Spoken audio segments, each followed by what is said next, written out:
Firstly, I'm actually called Dhyan. My spiritual name is Dhyan Abhay. So, James is my Christian name I was born with, but my initiated sannyasin name through Osho is Dhyan, which means meditation.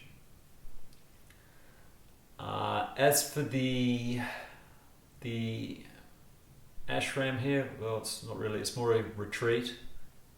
Eventually, hopefully, will become a ashram, a charitable organization under a trust.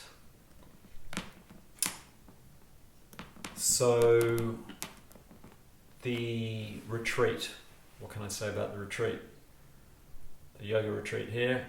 It's in Nymboida in northern New South Wales on the coast near Coffs Harbour. It's about 35 kilometres inland from the Pacific Ocean, and it's up in the hills, backcountry, slightly up the dividing range towards the tablelands.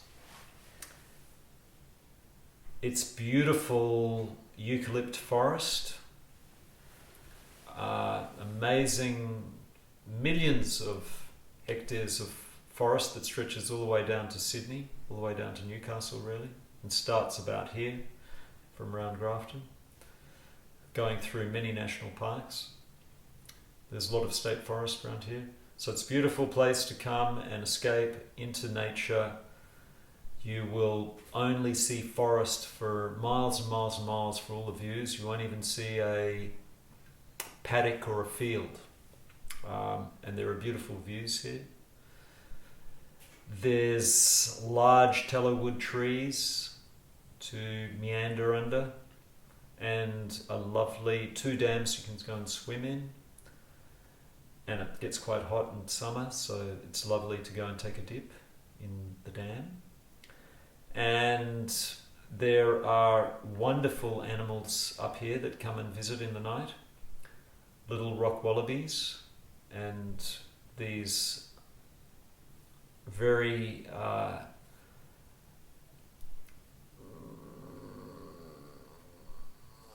sort of adventurous possums, many of them, that attack the fruit orchard and try and take thieve as much as the fruit as they possibly can, even when it's covered in nets. And there's lovely kookaburras which are laughing, and little magpies that come round, and incredible bird life. It's a little bit of paradise in Australia. So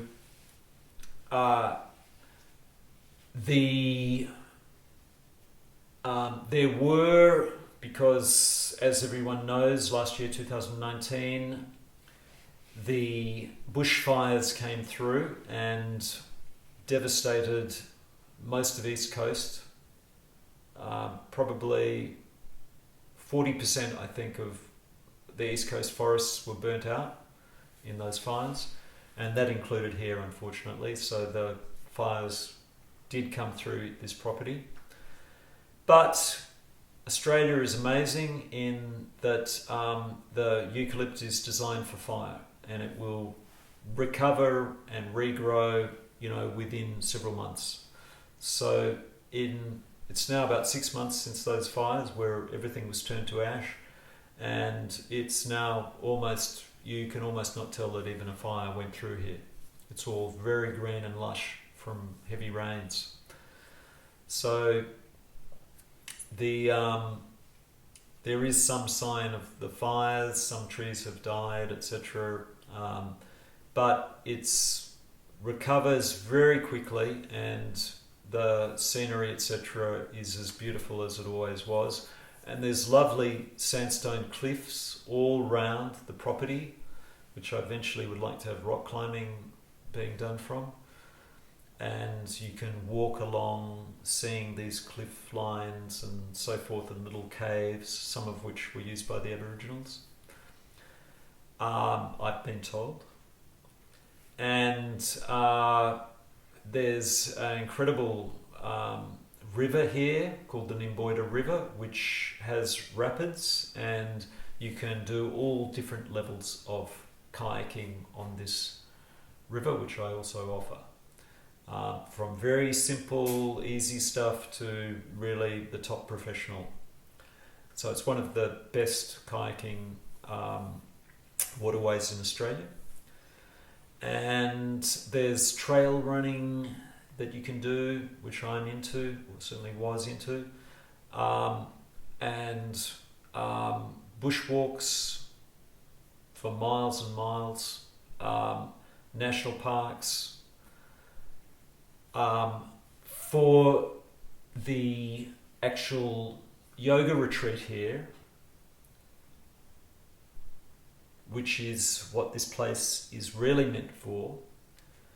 This place is completely secluded. It's got its own private valley of 220 acres, all forest. There's about 3 or 4 acres of cleared land on it, which has the fruit orchards, which unfortunately half of the trees were lost in the fires, very sadly, but there's still some left and they'll be replanted. The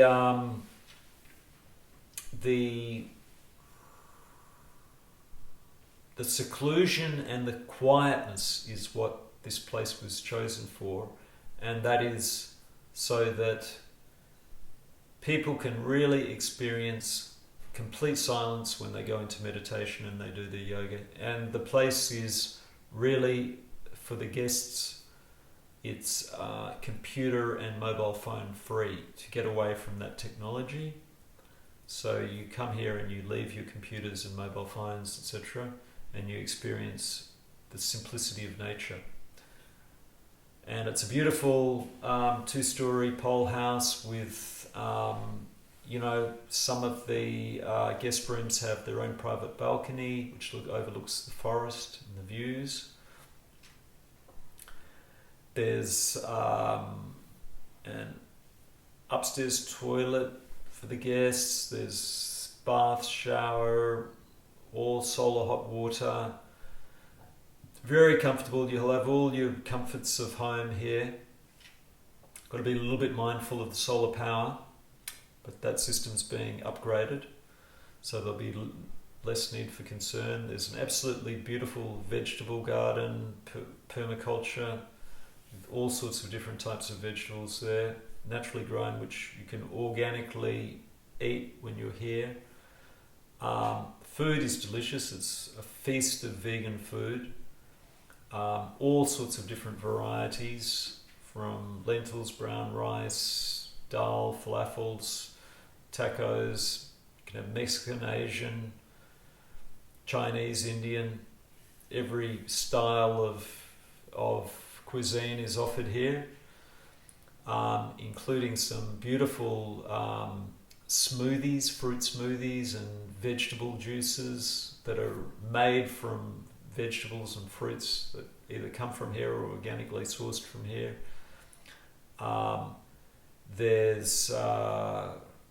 So the food, almost everyone is bowled over by the food here. And it's you can either choose a raw food option where you come and just do raw foods, which I've done many times. I do raw food fasts, and I've done them for up to sort of 5-6 months. So that is offered, as well as the vegan cooked foods, if you're into that. And usually in the morning there's a beautiful naturally made muesli that's mixed in with fruits and fruit juices and soy milk or almond milk or rice milk or whatever sort of milk you want, and lovely herbal teas. So that's how the day starts. And then, well, actually, No, the day starts a little bit earlier than that, usually at about 5 a.m. It's getting up early to do yoga. And I teach, or the yoga teacher who's here will teach, usually the Ashtanga series, which is similar to the Ashtanga Mysore style, but it's mixed in with Hatha Yoga of Shivananda. So it's a mix of Ashtanga and Shivananda yoga. And it's done to cater for the level of guest that comes here to their level. If they're at a basic level, it'll be at basic level. If they're at an intermediate level, it'll be intermediate level. If they're at an advanced level, it'll be at advanced. So, and if there's a mixture of people, it'll kind of cater for both groups of people. Will be given slightly different options in the asana practices.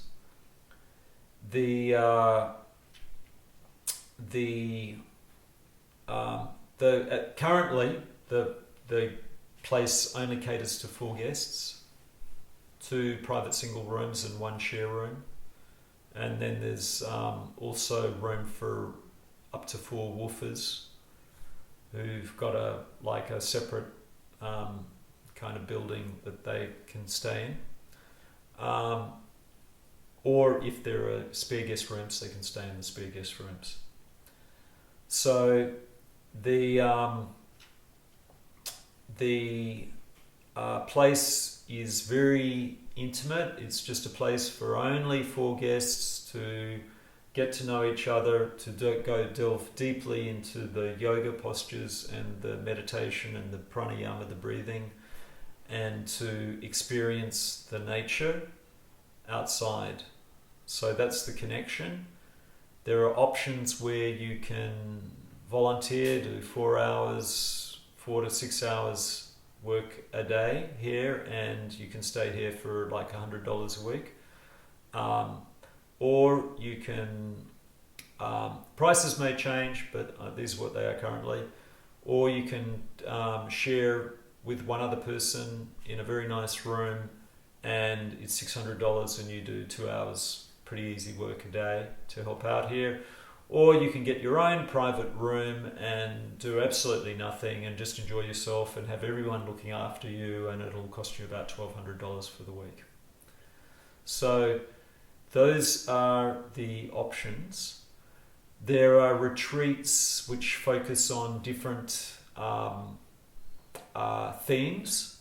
So you can select your own style of retreat, which will be on at, depending on what's on offer, at yogaretreat.net.au. yogaretreat.net.au is the website, and there go to select on retreats, and it will give a list of the retreat dates and what's happening on them. So there's a lot of different interesting stuff on. Some retreats are just your standard normal yoga and meditation. There'll be other retreats that are naturist retreats, where you connect to nature and they're basically connecting to nature fully. So they're like no clothing, nudist retreats, nudist yoga retreats. And so if you're into that thing, you can experience that. If you just want to have your normal straight yoga retreat, you can come along to one of those where everyone's dressed up and looking formal. So the options are there depending on what you feel you're comfortable with. There's also Tantra retreats, which look into using the Kundalini energy, which is your base sexual energy, and going into tantric experiences with partners. And that's done in a very sacred way and a very respectful way, in using the sexual energy to attain the highest level of consciousness. So those options are also available. There's retreats that just say focus on Patanjali's sutras. So if you're particularly interested in finding out about yoga philosophy, you can choose a retreat that focuses in on things like what are the 8 limbs of Patanjali's sutras, and breaking down each of those limbs into their individual parts and how that fits in with all the asanas, the yamas, the pranayama, and how you build up each step by step to get to that state of meditation, which is the ultimate goal of yoga, and why that process developed in India over thousands of years to the state of samadhi, where you're in that state of complete total bliss and oneness with the universe. So that there are retreats that, where we look deeply into those aspects. There are more fun retreats, music-related retreats, where it's like a kirtan retreat, where it's more about learning, singing, chanting, satsang, the use of mantra to elevate the consciousness, how music and rhythm, and learning how to use your vocal cords and voice to develop the spiritual experience. So some of the retreats will be focusing on that, more on the sort of musical opening up inside of yourself. And there are many other retreats that I'm considering introducing as well on top of those ones. But those currently will be on offer on the website. So no limit to the amount, and certainly I'm open to people presenting ideas to me. And if you want to contact me and you're a facilitator of retreats and you've got something brilliant that you think will work and has worked for other people, contact me and tell me about it, and I'll be open to having you come and facilitate a retreat here. But bear in mind, at this stage, it's a very small group, a very small intimate group. It's only 4 people. So that's how I'm catering to it. I'm not concerned about making money out of this. I'm concerned about actually bringing people to a higher state of consciousness. So, and I think that at this stage works better with a small group of people and really getting to know them and experiencing them and creating a sort of sense of intimacy and trust. And as this place develops further and expands and more accommodation is built and so forth, then we'll be looking at having larger retreats than that.